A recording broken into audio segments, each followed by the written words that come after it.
Hello दोस्तों। आज भी हम अध्याय मानव जनन को जारी रखेंगे। पिछली वीडियो में हमने युग्मक जनन और युग्मकों की संरचना के बारे में पढ़ा था। इस वीडियो में हम आर्तव चक्र और अंडोत्सर्ग को समझेंगे। तो चलिए शुरू करते हैं। अब दोस्तों, आर्तव चक्र मादा प्राइमेटो यानी कि बंदर, मनुष्य आदि में होने वाला जनन चक्र है। स्त्रियों में यह आर्तव चक्र प्रायः 28 या 29 दिनों की अवधि के बाद दोहराया जाता है। आइए जान लेते हैं कि यह होता क्या है। आर्तव चक्र नियमित प्राकृतिक परिवर्तन है जो महिला प्रजनन प्रणाली, विशेष रूप से गर्भाशय और अंडाशय में होता है, जो गर्भावस्था को संभव बनाता है। यह ओसाइट के उत्पादन के लिए, गर्भावस्था के लिए तथा गर्भाशय की तैयारी के लिए आवश्यक है। एक ऋतुस्राव या रजोधर्म से अगले ऋतुस्राव या रजोधर्म तक के घटना को आर्तव चक्र कहते हैं और ये ऐसे ही चलती रहती है। आइए दोस्तों, अब आर्तव चक्र के चरणों को समझ लेते हैं। इसमें जो सबसे पहला चरण है वो है ऋतुस्राव या रजोधर्म। दूसरा है पुटकीय प्रावस्था और तीसरा है स्रावी प्रावस्था। अब दोस्तों, ऋतुस्राव यानी कि रजोधर्म में रक्तस्राव होता है, जो कि गर्भाशय की अंतःस्तर परत और उसकी रक्त वाहिनियों के नष्ट होने के कारण होता है। पुटकीय प्रावस्था में परिपक्व फॉलिकल का विकास होता है। और दोस्तों, स्रावी प्रावस्था में अंडोत्सर्ग के बाद की सारी घटनाएं होती हैं, जिसमें कि पित्तपिंड का बनना भी शामिल है। आइए सबसे पहले अंडोत्सर्ग को समझते हैं। ये आर्तव चक्र की एक घटना है जिसमें कि अंडाशय से अंडाणु निकलता है। अंडाशय के अंदर कई सारे फॉलिकल्स होते हैं जिसमें कि इमैच्योर अंडाणु होते हैं। अब दोस्तों, जैसा कि मैंने आपको बताया कि आर्तव चक्र 28 दिन तक चलती है। पहले 7 दिन में एक साथ कई सारे फॉलिकल्स विकास करने लगते हैं। ये फॉलिकल्स एस्ट्रोजन हार्मोन उत्पन्न करते हैं। 7वें दिन एक प्रमुख फॉलिकल पूरी तरह से विकसित कर पाता है। ये फॉलिकल अंडाणु को भी विकास करने में मदद करेगा, जो कि इसके अंदर होता है।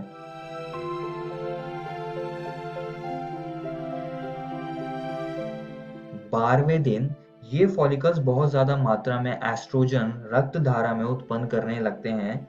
इस एस्ट्रोजन की वजह से हाइपोथैलेमस पिट्यूटरी ग्लैंड को ट्रिगर करता है, जिससे कि ल्यूटिनाइजिंग हार्मोन बहुत ज्यादा मात्रा में उत्पन्न होने लगता है। इस ल्यूटिनाइजिंग हार्मोन की वजह से जो फॉलिकल्स हैं वो अंडाशय से वृद्धि करने लगते हैं और बाद में ये फॉलिकल से जो अंडाणु है वो डिटैच हो जाता है। ये कुछ रसायन भी उत्पन्न करता है जिसकी वजह से अंडवाहिनी इसके आसपास आ जाती है और इसको घेर लेती है।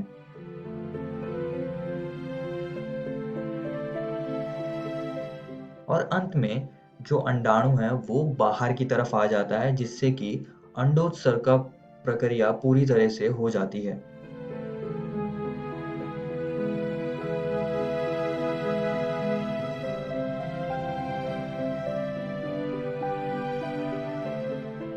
ये अंडाणु गर्भाशय की ओर जाने लगता है।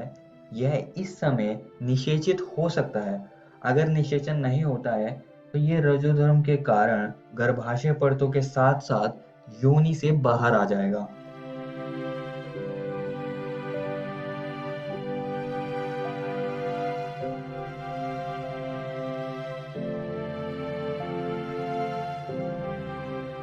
अब दोस्तों, आर्तव चक्र में कुछ घटनाएं होती हैं, तो अब हम उनको समझेंगे। सबसे पहली घटना है गर्भाशयीय घटनाएं।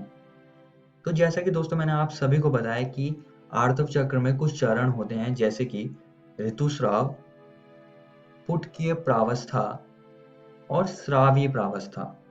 यहाँ पर मैंने दिनों को दिखाया हुआ है जो कि आर्तव चक्र में होते हैं। अब ये वाली लाइन रजोदर्शन यानी कि मासिक धर्म को दिखा रही है, जिसका मतलब है कि यहाँ पर गर्भाशय की अंतः स्तर और रक्त वाहिनियां नष्ट हो रही है, जिसके कारण एक तरल पदार्थ योनि से बाहर आता है। और ये वाली लाइन गर्भाशय घटना को दिखा रही है। अगर दोस्तों आप गर्भाशय घटना वाली रेखा को देखें तो ऋतुस्राव वाले चरण में ये नीचे की ओर जा रहा है, जिसका सीधा साधा मतलब है कि यहाँ पर गर्भाशय अंतः स्तर और रक्त वाहिनियां नष्ट हो रही हैं, जिसकी वजह से ऋतुस्राव होता है। और फिर बाद में ये ऊपर की तरफ जा रही है, जिसका मतलब है कि गर्भाशय अपने आप को तैयार कर रहा है निषेचित अंड के लिए। और दोस्तों अगर निषेचन नहीं होता है तो अगले चक्र का आरंभ हो जाएगा। आइए दोस्तों अब आगे बढ़ते हैं और पिट्यूटरी हार्मोन स्तर को समझते हैं। ये वाली रेखा LH यानी कि ल्यूटिनाइजिंग हार्मोन को दर्शा रही है, और ये वाली रेखा FSH यानी कि फॉलिकल स्टिमुलेटिंग हार्मोन को दर्शा रही है। अब जैसे कि आप देख सकते हैं कि पुटकीय प्रावस्था में ये दोनों हार्मोन, ल्यूटिनाइजिंग हार्मोन और FSH हार्मोन पीक पर होंगे, जो कि फॉलिकल्स के विकास में मदद करेगा। आइए दोस्तों अब आगे बढ़ते हैं और अंडाशय घटनाओं को समझते हैं। अब दोस्तों एस्ट्रोजन हार्मोन की मात्रा पुटकीय प्रावस्था में ज़्यादा होगी, जिससे कि फॉलिकल्स को मैच्योर होने में मदद होगी। और साथ में फॉलिकल स्टिमुलेटिंग हार्मोन और ल्यूटिनाइजिंग हार्मोन भी इसमें मदद करेंगे, जिसकी वजह से अंडोत्सर्ग होगा। अंडोत्सर्ग के बाद कॉर्पस लूटियम यानी कि पित्तपिंड बनता है, जो कि प्रोजेस्टेरॉन और एस्ट्रोजन हार्मोन बहुत ज़्यादा मात्रा में उत्पन्न करता है, जिसकी वजह से ल्यूटिनाइजिंग हार्मोन और फॉलिकल स्टिमुलेटिंग हार्मोन का उत्पादन रुक जाता है। आइए इसको थोड़ा और अच्छे से समझते हैं।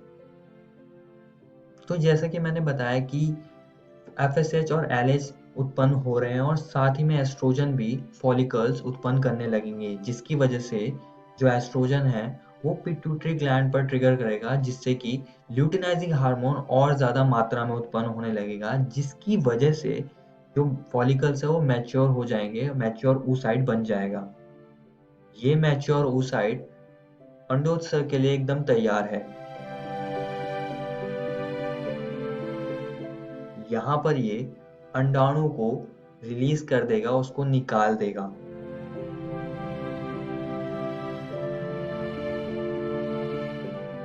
और बचा हुआ हिस्सा पित्तपिंड यानी कि कॉर्पस लूटियम में बदल जाएगा। इसके बारे में हमने इससे पिछली वीडियो में भी पढ़ा था।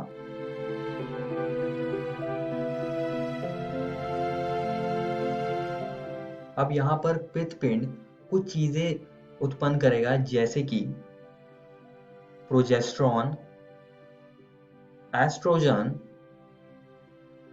और इन्हिबिन, जो कि फॉलिकल स्टिमुलेटिंग हार्मोन और ल्यूटिनाइजिंग हार्मोन के उत्पादन को रोक देगा।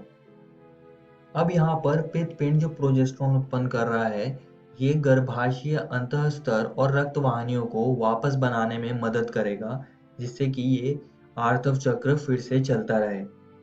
तो कुछ इस तरह से आर्तव चक्र होता है। आइए इसकी कुछ और महत्वपूर्ण बातों को समझते हैं। रजोदर्शन, प्रथम ऋतुस्राव, रजोध्रम, जो कि यौवनारंभ में शुरू होता है।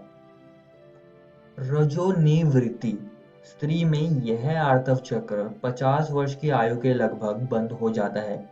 इस स्थिति को रजोनिवृत्ति कहा जाता है। तो ये दोनों शब्द आप सभी को याद रखने हैं और इसकी परिभाषा भी। इस वीडियो में हमने आर्तव चक्र के बारे में पढ़ा, जिसमें कि हमने इसके चरण, इसकी घटनाएं और अंडोत्सर्ग को समझा। और दोस्तों मैं आप सभी को एक और बात बताना चाहता हूँ कि आज हमने आपकी NCERT किताब के ये टॉपिक को ख़त्म कर लिया है। आप इनको ज़रूर घर से किताब से पढ़कर आइएगा।